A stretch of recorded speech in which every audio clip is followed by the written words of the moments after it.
Hey YouTube, what's going on? It's just Neene, just here with Real Talk right here, right now. Today I'm gonna go on a little journey with you.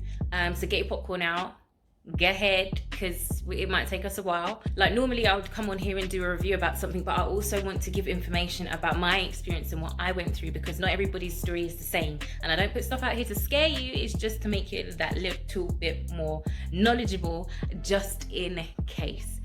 Just in case. Got your popcorn? Alright, let's go.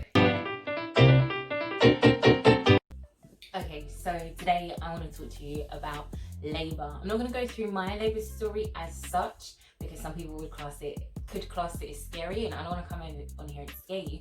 But what I do want to do is give you some things to think about when you're processing in your mind what labour could look like. Now, not definite, but could look like for you. First things first that I want to touch upon. And I come on here because in my mind things happened how I saw them on TV. For example, this will lead us into our first topic: your waters breaking. Now, it doesn't happen for everybody. Some people actually need to have their waters broken manually, but for those that happen naturally, it can happen in a number of ways. And I'm sure that you guys can think of a movie where someone goes, "Kush, my waters have broken." It doesn't always happen like that. Mine was literally like a, what is that? What is that? Did my waters break? What? That was how mine broke, literally. I was so confused, like, did I just wet myself? I don't remember needing or to go to the toilet, like what happened here? But it was actually my waters breaking. It can happen in so many different ways, so just bear that in mind. Next thing is that there is something called a mucus plug. It looks like bogies have just come through, okay? That happens. That's normal. Next that I want to talk to you about is your contractions. Now, what I didn't realize is that the type of pain that you feel with your contractions will change when your muscles start to move and they start to work. My muscles started to work from the bottom and then came up, and that's all to help push the baby down and eventually out. So what was working for me in terms of massaging, holding the bottom of my belly at the beginning of my contractions was very different to what I wanted at the end. So this is the part that is from my story. At the very beginning, it was so helpful just to cup the bottom of my stomach, to kind of hold it up. Then maybe about halfway through, that no longer helped. I didn't want anything touching my stomach whilst I was having a contraction. It was like the worst feeling in the world, being touched on my stomach whilst I was having a contraction. But in the first, let's call it first third, I was absolutely fine with it. It was actually something that helped. By the time we got to the end, I literally had to have fists into my back, and that was what was helping me through. So have that in mind. If something stops working for you, try everything else just to help you through the pain of your contractions. It's the only place that was comfortable for me was sitting on the toilet. Not that I needed to go, we'll come on to that, but just sitting on the toilet. I guess it's because it's a ring and not an actual solid base. I was sat there, there's a picture and there's a video of me literally holding on. We've got radiator, the railing radiator, so I'm literally holding on and literally swinging like, that was me that was what I looked like having a contraction. It's mad the ways that you find comfort. So my advice to you is just to try things, move around the space that you have and try out different things whilst you're having contractions, and you will find something that will help. You just have to remember in your mind to explore, because when you're going through it, you're thinking, oh my gosh, what is this? What is this? So I just want you to remember that I told you, just try different things. I can't tell you exactly what will work for you, because I really believe that everybody is different, but just be open to sitting on the sofa, sitting on a hard chair, sitting on the toilet seat, sitting on the bed. All of these different things could work, and you can find out that could give you some peace, even if it's just for 5 minutes, because trust me, you will need the 5 minutes peace. Like today, I'm hella hyper, and it's because I was listening to I'm Savage.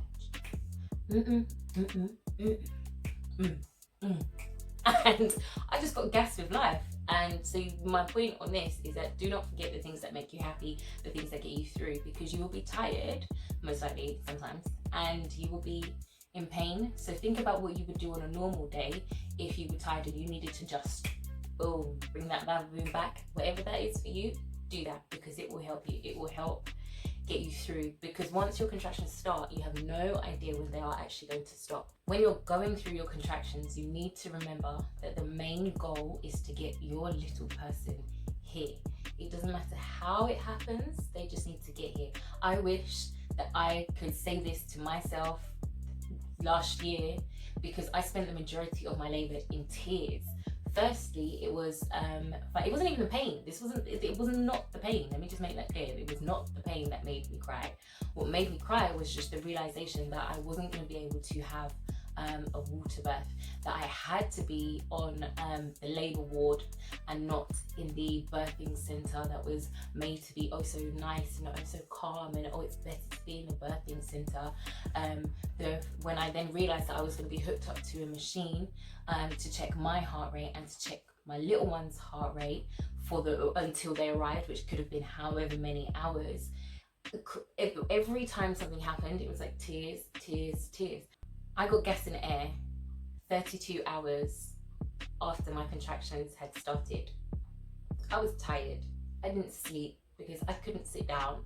I was literally pacing, and then when the contractions stopped, I'd be like, and then literally on the spot, on my feet.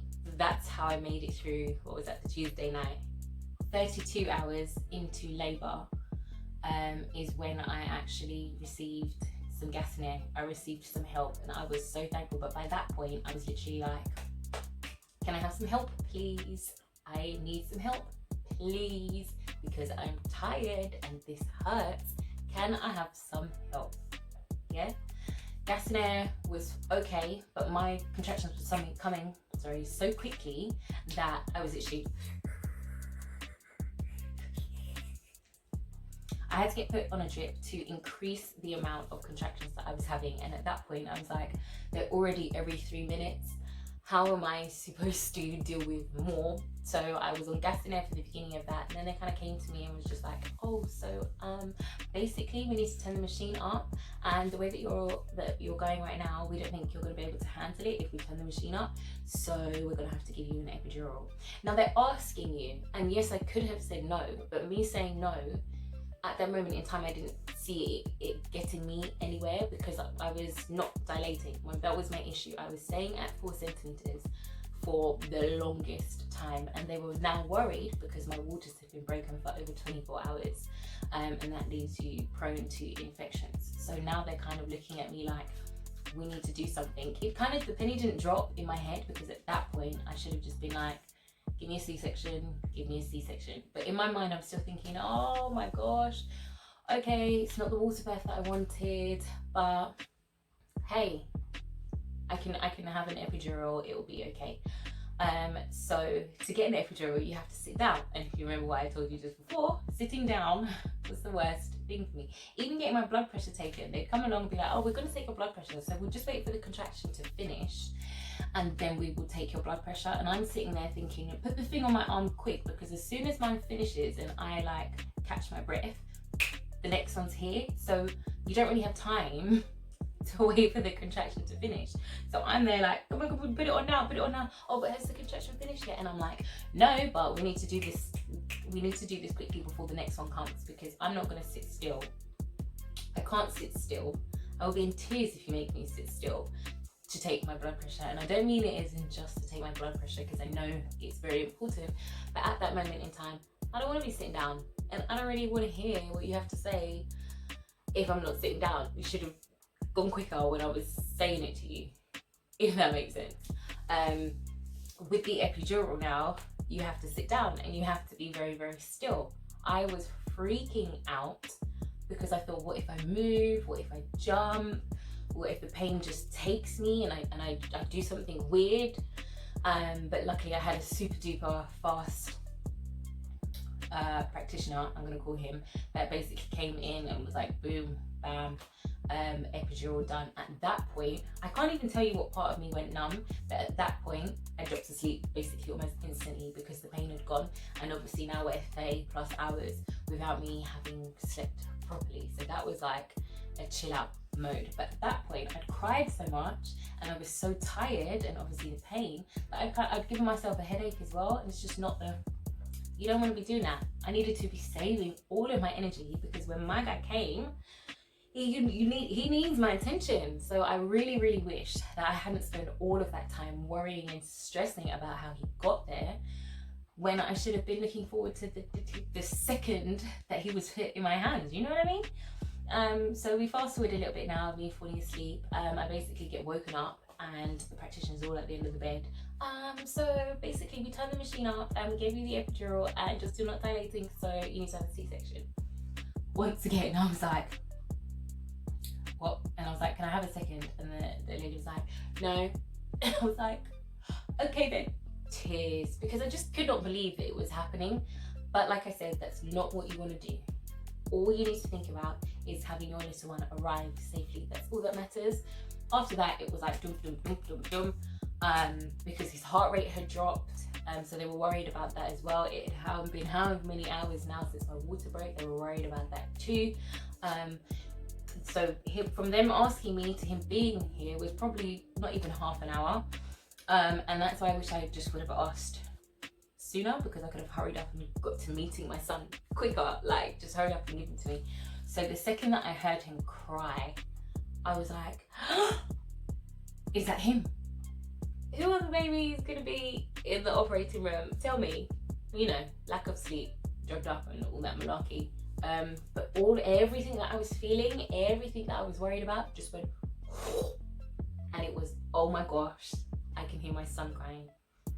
So I tell you all of that to tell you this: what you need to remember during your labor is that moment that you get to meet your little person. I kid you not, it is the best feeling in the world.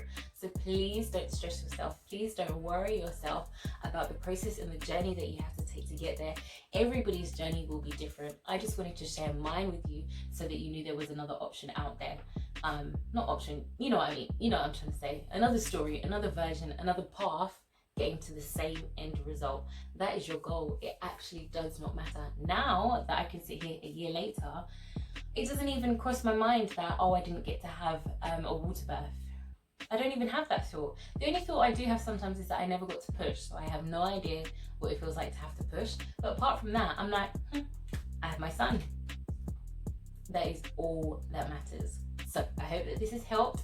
Please do comment below and let me know what you would tell yourself if you could go back to your labor, go back to the day that you gave birth, and the advice that you would give yourself, because it'll be really, really helpful to read and to understand and see what everybody else thinks. Because I wish, girl, child, why was I crying? Why did I cry so much? I gave myself a headache. Not worth it. Not worth it at all. So yeah, I will see you guys in the next video. Thanks for watching.